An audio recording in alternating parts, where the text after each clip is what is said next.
మీరందరూ విజయ శిఖరాలు చేరుకోవాలని కోరుకుంటూ ఆర్ఎస్ రెడ్డి శ్రీనివాసరావు గారిని మాట్లాడుతుందని కోరుకుంటున్నాను. అందరికీ క్షమించండి, ఒక 5 నిమిషాలు లేట్ అయినందుకు ఏం ప్రాబ్లం లేదు. అక్కడ నిల్చున్న వాళ్ళ కోసం కాదు, ఇక్కడ ఏ కళ్ళతో ఎదురు చూస్తున్న వాళ్ళ కోసం ఇప్పుడు మాట్లాడుతున్నాను. ఎందుకు మీకోసం మాట్లాడుతున్నానంటే మీ అందరూ కూడా వచ్చింది ఒక మోటివేషన్, ఒక గైడెన్స్, ఒక దీనికోసం వచ్చారు కనుక మీకోసమే మాట్లాడుతున్నాను. ఒక్కసారి దయచేసి అందరూ ఇటువైపు తిరగండి, 5 నిమిషాల్లో క్లోజ్ అయిపోతుంది.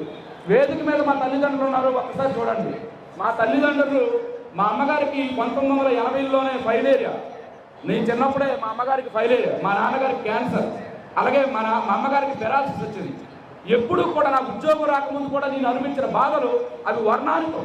కానీ ఒకటే గుర్తుంచుకోండి, నీ లోపల కసి రగిలితే, నీ లోపల సాధించాలనే కోరిక ఉంటే, నువ్వు వికలాంగుడువా లేకపోతే అంధుడువా ఇంకోట కాదు, సాధించి తీరుతావు. నువ్వు సాధించి తీరుతావా లేదా చెప్పండి, సాధించి తీరుతావా లేదా చెప్పండి, సాధించి తీరాలి. అందుకోసమే మనందరం కూడా ఇక్కడ ఏర్పాటు చేస్తాం. సో ఒకటే గుర్తుంచుకోండి, నీ జీవితాన్ని నువ్వే మార్చుకోవాలి.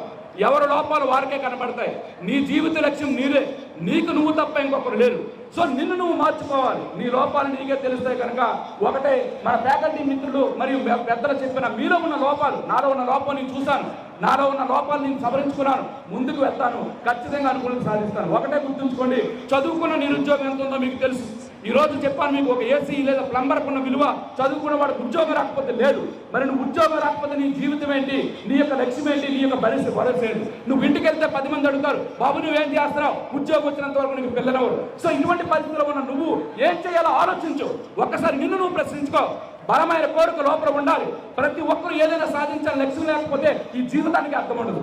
ఈరోజు ఇంతమందిని మనం తయారు చేయడానికి మీకు తెలుసలేదో, మా భార్య, నేను కనుక మా భార్య ఒక ఎంపీపీ గారి కుమార్తె, వేల కోట్ల ఆస్తి, కానీ పుస్తకాలు మోసి ఆ పుస్తకాలని పంపించేది. అంటే ఇంత మీకు ఎందుకు చెప్తున్నానంటే, ఒకటే లక్ష్యం ఉంటేనే ఈరోజు ఇంత సాధన జరుగుతుంది. మా తల్లిదండ్రులు ఎప్పుడు కూడా నాకు ఇబ్బంది పెట్టలేదు, నువ్వు చదువుకో బాబు, మా కష్టాలు మేము పడతాం. మా అమ్మగారికి ఇదే విజయనగరంలో బోధకాలకు సంబంధించి ఫైలేరియా ఉంటే ఆపరేషన్ చేయాలంటే వైద్యం తీసుకెళ్ళి 6 నెలలు అటు ఇటు తిరిగేవాడిని, ఒక పెన్షన్ పెట్టి డబ్బులు పెట్టేవాడిని, వ్యాపారం చదువుకునేవాడిని. 2012లో మా నాన్నగారు క్యాన్సర్ హాస్పిటల్ ఉంటే 6 నెలలు క్యాన్సర్ హాస్పిటల్లో ఉండడం, చదవడం. మ్యాక్సిమం చదువుకుంటే అందరూ అడిగారు, బాబు నువ్వు దేని చదువుతున్నావు, నేను గ్రూప్ 2 సర్వీస్ చదువుతున్నాను, మరి ఎక్కడ ఎందుకున్నావు? మా నాన్నగారి క్యాన్సర్. సో క్యాన్సర్ కాదు, ఏ వ్యాధి కాదు, నువ్వు చేయాల్సింది ఏమిటనుకున్నాను, నా జీవితానికి ఇది సాధిస్తేనే ఆర్థికంగా బలం అవుతాం, ఇది సాధిస్తేనే సామాజికంగా బలం అవుతాం, ఇది సాధిస్తేనే గుర్తింపు వస్తుంది. ఆ తర్వాత అన్నీ కూడా ఈరోజు మా తల్లిదండ్రులకి ముందు నేను నిలబెట్టాను. ఈ విధంగా వారందరూ నేను చూపిస్తున్నా అంటే నా యొక్క కష్టం ఎంతో మీరు గుర్తించారు. సో ప్రతి విద్యార్థికి నేను ఎందుకు చెప్తాను, నా గొప్ప కోసం కాదు, మీరు మోటివేట్ అవ్వాలి, మీరు స్ఫూర్తిదాయకంగా ఉండాలి, మీ తప్పులు మీరే తెలుసుకోవాలి. కష్టపడండి, ఉదయం 4 గంటలు లేవండి, రాత్రి 11 వరకు. ఈరోజు విజయనగరంకి వచ్చిన విద్యార్థులు మీరు దేనికి వచ్చారో అదే పని చేయాలి. మీరు చేస్తుంది ఏంటి, రీడింగ్ రూమ్లో లైబ్రరీలో మీరు చేస్తుంది ఏంటి, నీ తప్పు ఏంటో తెలుసుకో, ఓ పేపర్ పై రాసుకో. ఈ విషయం సాధించడం పెద్ద కష్టం కాదు. ఎవరెస్ట్ శిఖరాన్ని అందులో అధిరోహించినప్పుడు అన్నీ సరిగా ఉన్న నువ్వు 4 పుస్తకాలు ఎందుకు చదవలేవు? నీతో పాటు ఉన్నవారు కదా సెలెక్ట్ అవుతున్నారు, నువ్వు ఎందుకు సెలెక్ట్ కాలేకపోతున్నావు? నీకోసం మన ఫ్యాకల్టీ మిత్రులు మేము ఉంటాం విజయనగరంలో. మా ఫోన్ చేయండి, రండి, కలవండి. మీ అందరికీ ఉద్యోగం వచ్చేలా చేయకపోతే ఈరోజు ఆర్ఎస్ రెడ్డి సంస్థ ఇంత ముందుకు వెళ్ళదు. ప్రతి ఒక్కరి కోసం మీ అందరూ సహకరిస్తాం. మీరు కూడా చదవండి. మరి ఇంకా సమయం లేదు కనుక నోటే చెప్తున్నాను, యద్భావం తద్భావతే. నీ తప్పు నువ్వు తెలుసుకో, ఇంకెవరూ కాదు, నీ తల్లిదండ్రులు కాదు, నీ స్నేహితులు కాదు, నీకెవరూ కూడా నీకు తోడు ఉండరు. ఖచ్చితంగా నేను చెప్తున్నాను, నీకు నువ్వు కష్టపడితేనే ఉద్యోగం వస్తుంది. ఆ ఉద్యోగ సాధనలో మెరుగులు మాత్రం మేము చెప్తాం. ఈరోజు సాధించావా, అది నీ జీవితమే. సాధించావా, నీ పిల్లల భవిష్యత్తు బాగుంటుంది. సాధించావా, నీ గ్రామంలో పేరు ప్రతిస్తుంటాయి. నువ్వు సాధించావా, ఒక మహోన్నతమైన వ్యక్తిగా ఉంటావు. సాధించారు కనుక వీళ్ళందరూ స్టేజ్ పై ఉన్నారు. మీరు రావాలనుకుంటున్నారా, సన్మానం పొందాలనుకుంటున్నారా? ఒక్కసారి ఆలోచించండి. ఆ సన్మానం పొందాలనుకుంటే కసితో చదవండి, కసితో ముందుకెళ్ళండి.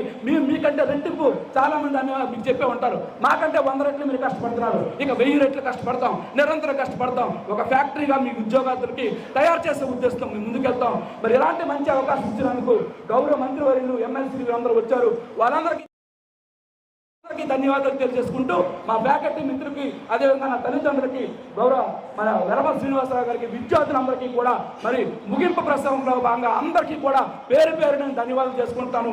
మంచిగా భోజనం చేసి, మంచిగా వెళ్ళి, మంచిగా చదువుకోండి, మంచిగా సక్సెస్ అవ్వండి. మీ ఆర్ఎస్ రెడ్డి అన్నయ్య మీకు ఎప్పుడు కూడా ఉంటారు. థ్యాంక్ యూ అనడం.